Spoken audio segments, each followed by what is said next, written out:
Itong kung natin ngayon, topic natin, gusto ko lang talakayin itong mga mga static. Kasi mga tuwan-tuwa itong mga ito pag nakakabalita tungkol kay Marcos ng mga ginto May mga, ito, umpisahan ko na. Kasi ito, research ko lang ito. May mga taong tuwan-tuwa pag pinag-uusapan ang tungkol sa Marcos Gold. Maraming foundation na nagsulputan. Ngunit ang nakikinabang ay mga scammer lamang. Sapagkat may mga kopya sila ng mga dokumento ni Marcos. Kaya nga ang mga taong hindi kayang tanggapin na sila ay mabudol, marahil malaki na nagastos nila. Ang mga dokumento ay dapat nakatago. Kasi napakahalaga nito Hindi yung ikakalat-kalat mo gaya ng ginawa ng mga Marcos. Ikinalat nila ang mga dokumento nila. Kung may mga taong mautak na naman na malalaman ng mga ganyang dokumento ang paraan ng pagbubukas, ay mawawala sa kanila yan. Kaya nga tama yung sabi doon sa aklat ni Daniel doon sa Daniel 2:8 hanggang 9 na humanda kayo sa pagbubulaan. Iisa lang ang kautosan na ibibigay sa inyo, humanda kayo sa pagbubulaan hanggang sa dumating ang pagbabago ng panahon. Ito na nga yung pagbabago ng panahon. Kasi ang mga dokumento ng mga Marcos, declassified na yan Mula nung sinulatan ko ang UBS, naging declassified na lahat yan. Wala nang silbi. At maaring yung Supreme Court dito ay may kopya yan. Imposibleng walang kopya yan.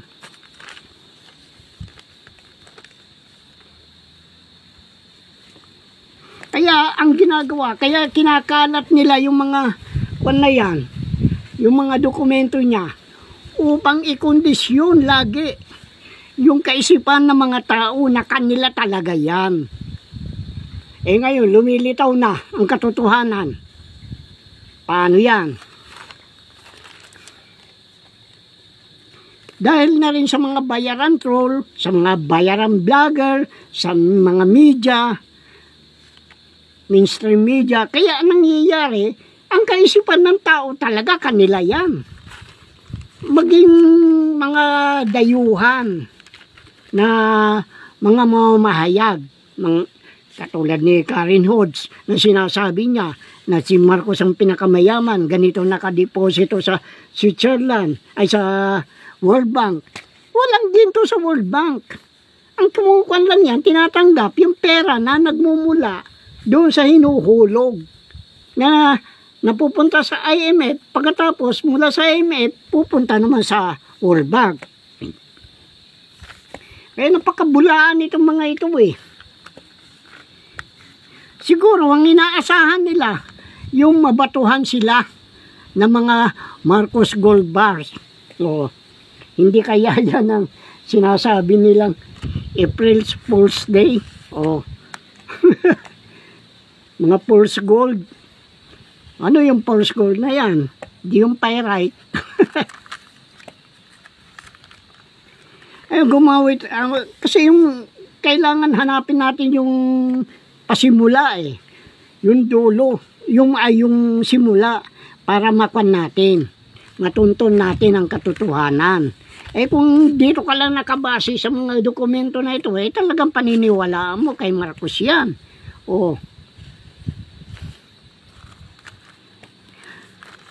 Kaya ang simula ay yung pagkabilanggo niya.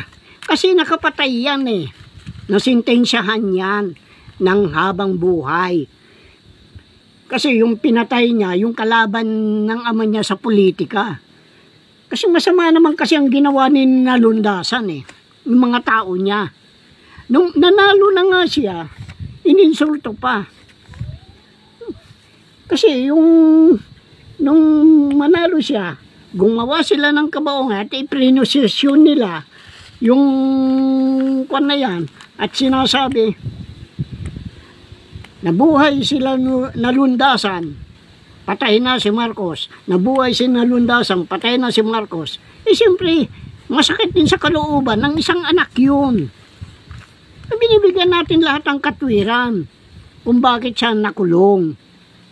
At nung nakulong siya, doon, nagre-review siya ng bar exam, para sa bar exam.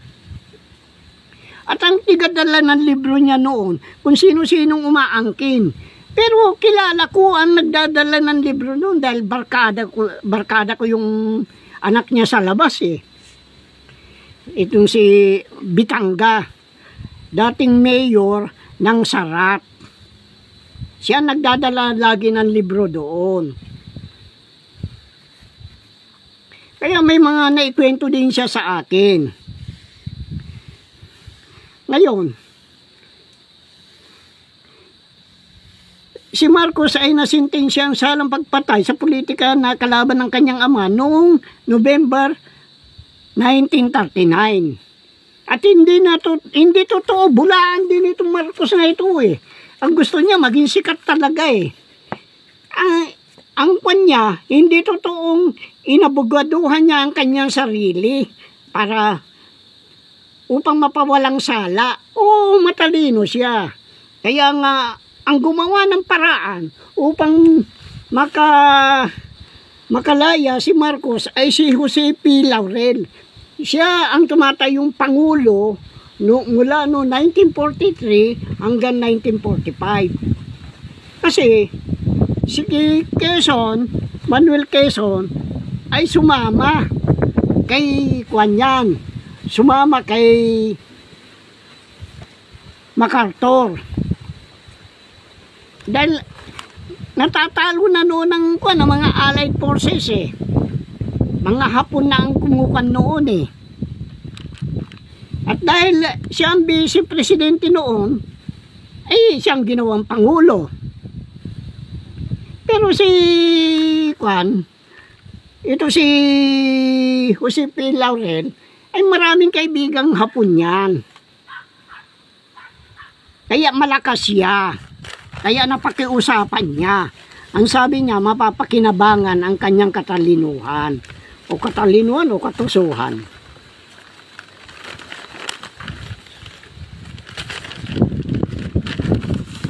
Kasi kaya hindi sa kanyang pagkalaya, hindi yan totoong hindi yan totoong gerilya. Oh, siya lang ang gumagawa ng Sabi nga ni Osmeña yung Pangulo ng ano pangalan nitong Osmeña na ito na naging Pangulo ng Pilipinas, na sinabi niya na hindi totoong gerilya yan. At pinatunayan niya ng CIA at saka yung doon sa Amerika, Department of State. Yung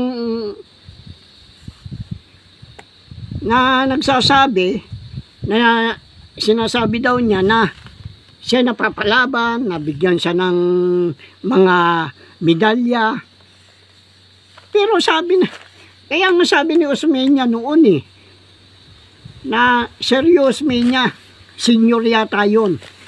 Sinabi niya na yung mga medalya niya ay tansan.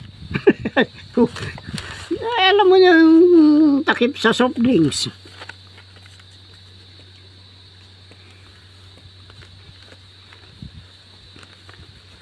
Kasi nakuha ko ito, naikwento sa akin ito nung yung may nobya ako noon. Malapit na kamag-anak ng mga Laurel. Kaya nalaman ko yan na ganyan.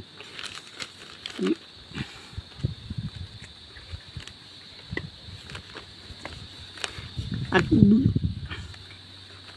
ngunit yung mama niya noon, isang gerilya, courier siya, tigahatid ng mga sulat. Pero simple lang ang galaw niya. Kaya Siya, matindi yung mga patutuo niya sa akin, pinaniwalaan ko talaga eh. Pagkatapos pinagdugtong-dugtong ko, yun. Totoo nga, hindi guerrilla yan. Kundi ginamit siya parang ispya. Nagpapahamak pa nga, pinapahamak pa nga niya yung kapwa niya Pilipino eh. Oh, makapili. Putang ina niyan. Nakakahiya ka, Marcos ka. Pamilya nyo nakakahiya. Ang pagbabayad ng war damage ay hindi biglaan. Kasi bagsak kagad ang ekonomiya na matapos matalo eh. Kundi hulugan. At may palugit na 25 anyos. At ang ginamit ng Japan ay yung mga treasury bond mula sa Federal Reserve Bank. Yung mga ginto dinala nila sa Germany.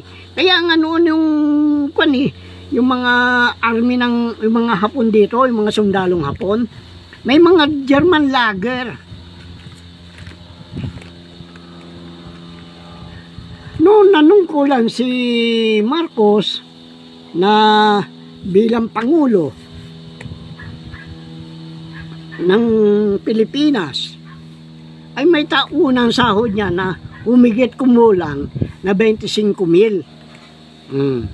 25,000 pesos kada taon. At ang unang hulog ng Japan sa war damage ay nagkakahalaga 950,000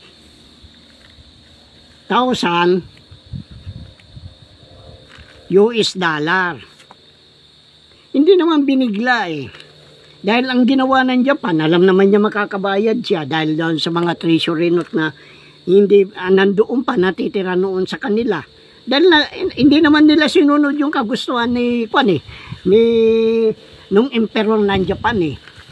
Na yung lahat ng ay madala dito. Nagtira din sila.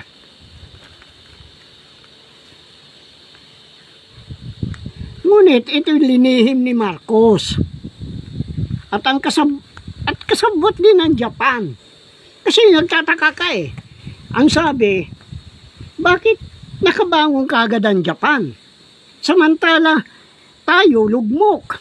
Oh, nandiyan ang Amerikano. Sasabihin nila, nung magkatapos ang gera, sabi nila, ikukuha ng Marshall Plan dito. Ang Marshall Plan kasi, yan ang kinukuhan na matulungan ang isang bansa na nasalanta ng gera. Nadamay lang. Damay lang naman tayo eh. Hindi naman tayo talagang kalaban eh. Kaya maaring yung mga Hapon din ang gumawa ng paraan upang siya mapalaya. Kasi hindi naman naging guerrilla yan eh. Oh. Kasi may isang piloto na noon ng Air Force ng Amerika, eh may radyo din siya. May nakakuha siguro sila ng radyo sa ng mga guerrilla. Ngayon, tinawagan niya. Dahil nagigipit na sila eh. Kanya-kanyang takas na sila eh. Na kung wari ko ng Hapon eh. Ang sabi niya, meron ako ditong 3 gold bar at isang samurai. Ngayon, kung bababa ka at dadamputin mo ako dito, ibibigay ko lahat sa iyo yan. Kaya nakipagsapalaran yung reconnaissance airplane ng ang Amerika. Binabaan talaga siya. Pero kung talagang kukunin niya, bakit hindi siya nakuha ng mga Hapon? Oh, maraming kapalpakan itong tarantanong Marcos na ito eh. Ang inatasan niya magdeposito, kasi linihim ito eh. Linihim ni Marcos itong war damage na ito. Ang inatasan niya ay yung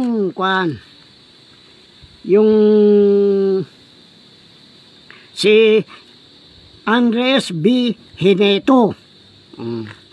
Isang kwan din niya nga kauthutan dila niya na i-deposit ang kwan na yan, ang binayad ng Hapon sa Hong Kong. Hindi ko na nakuha yung pangalan ng Hong Kong kwan yung bangko doon Pagkatapos ng mai-deposit doon, ang bilin sa kanya, maski na sa asawa mo, huwag kang magsasalita. Basta yan nakalihim.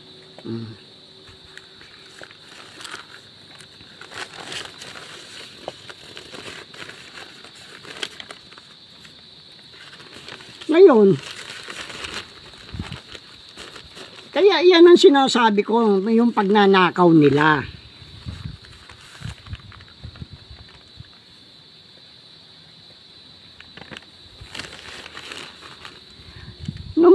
Nung magkuhan yan, yung i-deposit ni Hineto yan, kuhan na yan, sa Hong Kong, nagsimula na silang gumamit ng kuhan, ng code name o fake identity. Pero nakapangalan, ang ginamit nilang code name sa pagka-deposito nila doon sa Hong Kong ay William Sounder kay Ferdinand. Kay Imelda naman, Jane Ryan. Noong 1968, i-transfer nila yung kanilang account patungo doon sa UBS hanggang sa makumpleto ng Japan yung kanilang war damage na nagkakahalaga ng 550 million US dollar. At kalaunan, ginamit na niya ito si Jack bilang sole signatory na ang kanyang kung nakabatay sa mga planeta, yung kanyang account, yung kanyang gold volume certificate ay nakakuwang kay dito sa Mercury. Kaya yan ang kwan nila. Pero ipapaliwanag ko kung paano nila nagamit ang dummy account.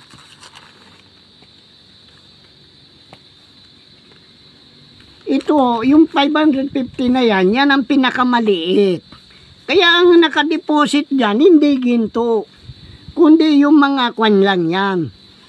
Kundi yung mga treasury bond.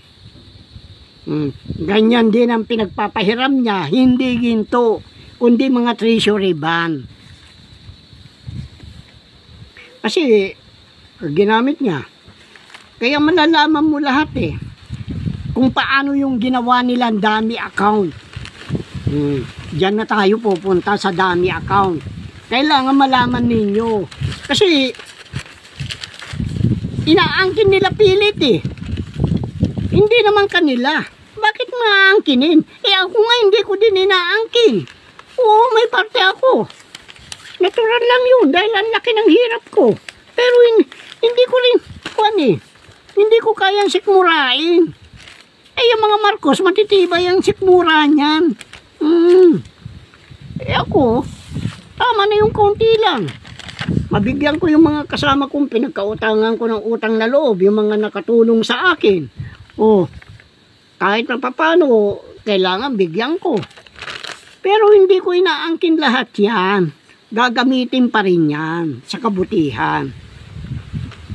Kasi, yung kwan na yan, ganito ang kinalabasan yan yan Venus, yung account niyan ay nakuha kay Diana. Yan si Diana, anak ng dami yan. Na ang pangalan ng kwan na yan, Diana Luatic Santa Romana. Ito naman sa kabila, Jupiter. Ang kwan niya, yung TBM.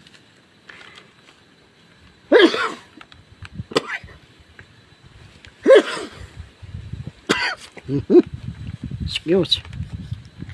Ngayon, kung yung account ni Diana, mapupunta kay Jen Ryan. Yan ang yung Jen Ryan. Siya si Imelda. Pagkatapos, yung kay TBM, mapupunta kay William Sounder. Ayan, William Sounder. Yan, mapupunta kay Marcos. Pero, ginamit na si Jack bilang sole signatory. Ito yung nasa UBS na ito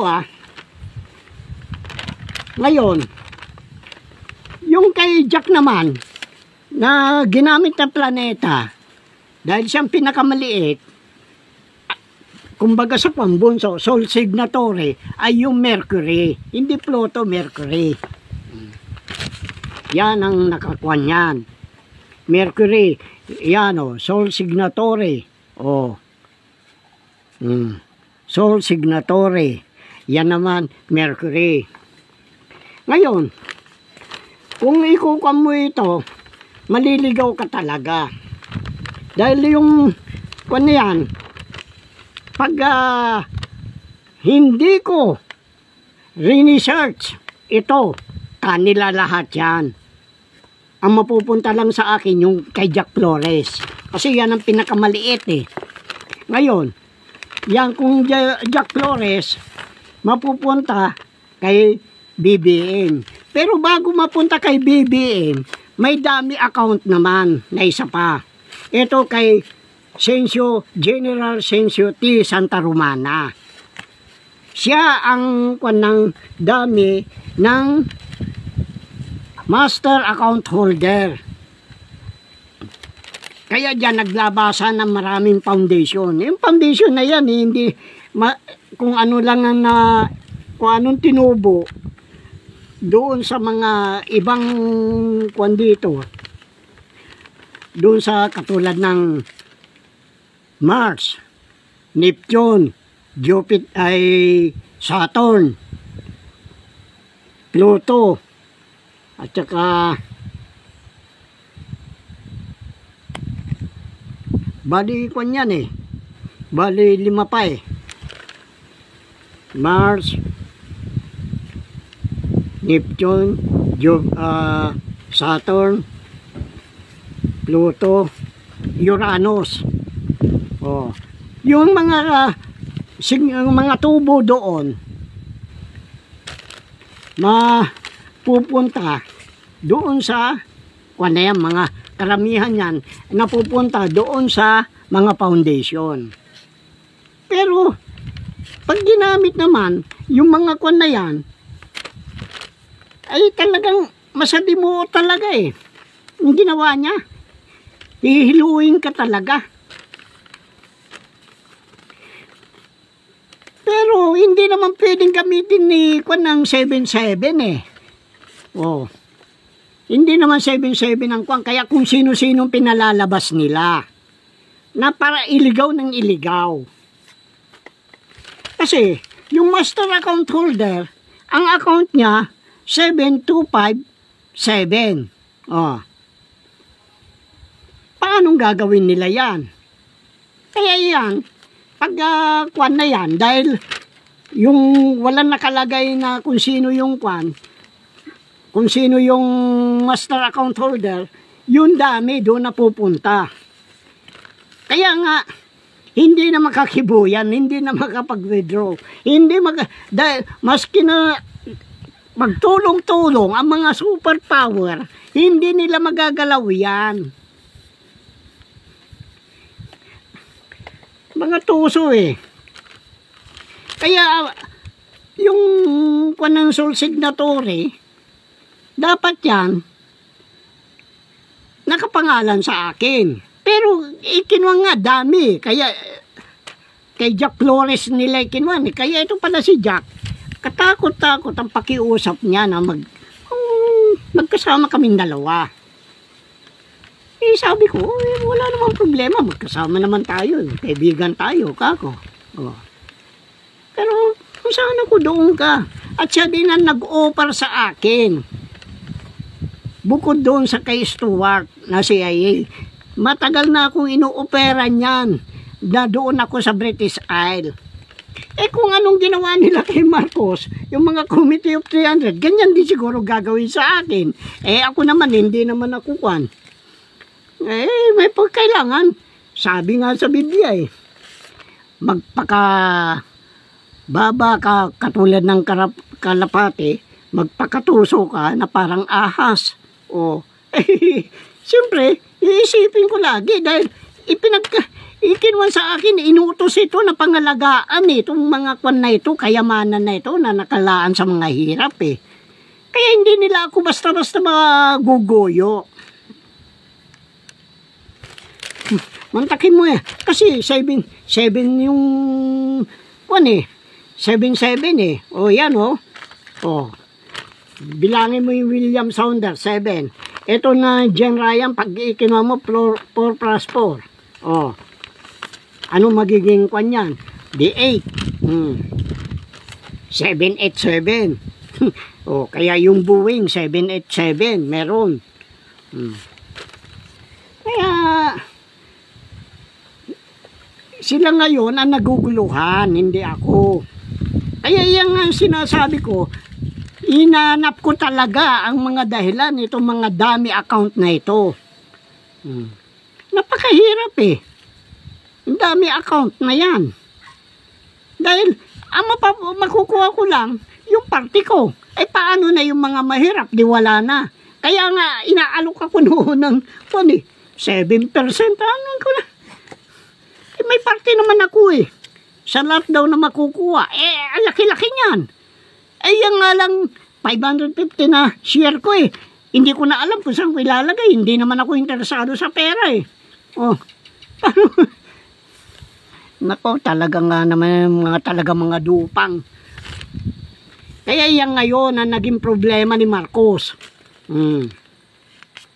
Ngayon ang naging problema ng kwan dahil nga hindi nila magalaw ang mga dami account. Maraming foundation niya, maraming ginawang kwan. At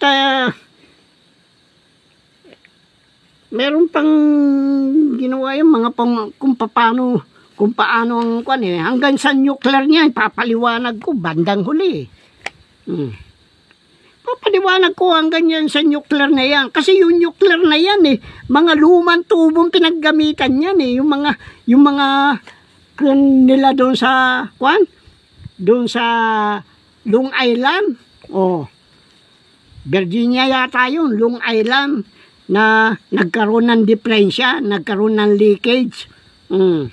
Kaya yung dinala niya dito din, ay may radiation. Kasi yung isang kaibigan ko na, matalino itong bata na ito eh, na,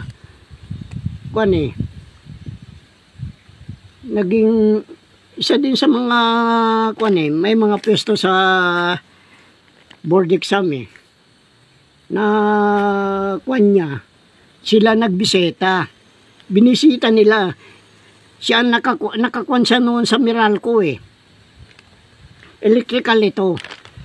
Ngayon siya nagkwento sa akin, bakit ganun kanya, yung mga tubo mga pinaglumaan naman. Yan. Ay, pinagmamalaki ng mga Marcos kung yan ay nagtuloy. At saka hindi pwedeng ilagay doon dahil siyempre pag-aaralan mo yung yung kung may kung earthquake prone kung pwedeng lindulin nasa ring of fire yung Bataan eh kung nakakuan sa ring of fire yung ng nuclear at nayanig yan, nagputukan yung mga, nagsingawan yung mga tubo na sa pagkakawilding, nakakatakot. Sinasabi ko sa inyo, magkakaroon ng radiation. Kaya napakahirap pa rin. Marami silang talagang kakutsaba nila kaya pa nagkaroon nito ng asawa na Haponesa kasi itong mga Yakuza ang naging nito kasabwat ni Marcos. Kaya nga yung anak ni Marcos na pangasawa yung emperor, inaso-aso nila Kaya yan ngayon, oh, makikita ninyo ngayon, oh, Venus, oh, Diana, Duatec, Santa Romana. Pagkatapos dito naman, Jane, Ryan. Yun ang codename ni Imelda. Dito naman kay Marcos, oh, yung Jupiter, pagkatapos TBM, tapos dito, yung William Sounder. Kaya yung kay Santa Romana, siya ang dami. Ngayon, inuulit ko ulit na bakit may MAS GSR. Maraming kumpanya itong ginamit na isinosyo niya yung mga kita ng mga ginto. Kaya hindi niya binigyan pagkakataon ito mga mahirap na umangat ang buhay. Kaya yan, ang buong akala nila siguro, patay na ako. Dahil hinulaan nila ako eh. Oh. Sa edad mong 49 pare, parang kuwang ka na eh. Kanya. Oh, kung mamatay, di mamatay. Kako. Ano ba naman yan? Mararamdaman mo pa ba yun? Di wala nang hirap. Kako. Kaya yan ang kwan dyan. Yung kwan pa, meron pang 5 gold volume certificate. Bukod dito. Kaya sa Venus at saka kay kwan, Jupiter. Hindi natin alam kung ano pang kanila, pero kaya lang sanggain na. Kaya yan ngayon ang problema nila. Maski na China, problemado na rin dahil ang laki ng utang ng China sa Pilipinas. Kaya yun lang naman ang gusto kong malaman eh. Oh. Na walang utang ang Pilipinas. Pag pinatunayan yan na walang utang ang Pilipinas, naku, ang daming kawawa dito. Kaya yung kwan na yan eh. Kaya nahuhuli dyan, ito na si Enrile. May siguro hindi na makagulapay dahil nawawala na ng diwa. Kaya si Mamba ang inuutosan mag-withdraw. Pero walang karapatan si Mamba na mag-withdraw sa Central Bank. Kaya ngayon sinasabi ko, yung ambassador ng Pilipinas sa Malaysia ay Ponce ang apelyido. Kaya palibasa mga Ponce scheme. Kukan pa natin ito. Marami pang kwan ito kung ano yung kwan eh. Palalabasin nila na kwan eh. Pero yung ibinayad na, maaari bang hindi maghabol yung kwan ng Westinghouse? Oh, kasi nakakuan sa Westinghouse yung nuclear reactor eh. Nagagamitin sa Bataan eh. Kung hindi natuloy yung kontrata na yun, magbabayad ng malaking damage si Marcos. Diyan, may mga sekreto dyan. Sabihin ko sa inyo ang totoo. Kaya ini-spoil nila si Marcos. Kaya hindi sila makakibo.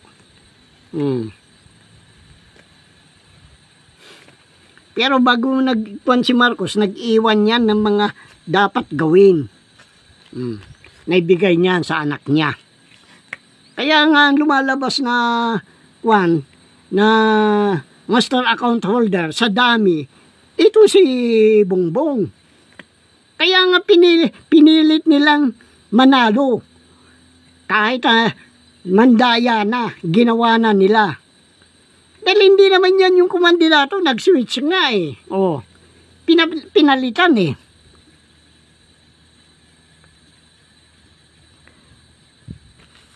Oh, sige na dahil pag-aaralan ko pa yung sa nuclear, kung paano nila dinaya. Ito, pinag-aralan ko talaga ito, hinanap ko talaga itong ng dami account na ito. Kung paano, bakit may dami. Oh, bakit nakalagay yung pangalan ng Sensio T. Santa Romana. Oh, sige na.